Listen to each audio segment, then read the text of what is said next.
So before we move on to the electrics, which is something that's been like increasing in your guys' repertoire and how you use them, we should go through the effects because, like you said, you have effects that run through this upright, which again is something I did not think I'd ever see in a rig rundown. So tell me about how are you using these pedals and what's going on? Well, so my pedal board is a little bit ridiculous. It's composed of 4 Boss tuning pedals. Let's start there. What's going on?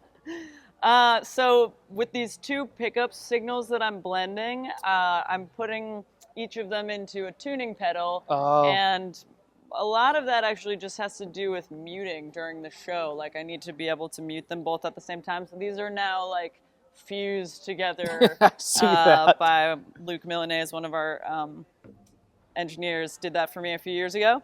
So those 2 are there and help me mute the bass mid-show. Okay. This one is passive, so that's just on all the time. Yeah. Which is awesome because, you know, sometimes you're in a room and you can't hear yourself very well and it's an upright bass, so there's no frets. So yeah. You need occasionally to be able to like, okay, this thing will tell me if I'm in tune or not while I'm playing the song.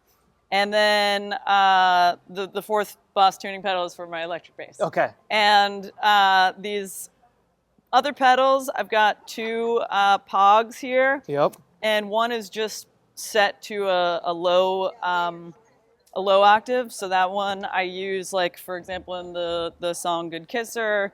You know, there's no octave on the verse, and then when the chorus hits, it's sort of a big moment in the arrangement, and she goes, "Tell her I'm a good kisser." It's funny, as she goes high, you go low. Yeah, they're very. It's very related, those 2 parts, call and response. Kind of. And then the Ibanez Tube Screamer just gives me a little grit for certain songs. Like Tanqueray?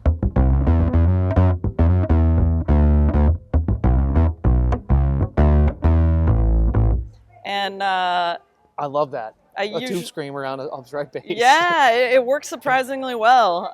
Yeah. And then I use this high POG sound for solos and for certain like melodic lines. So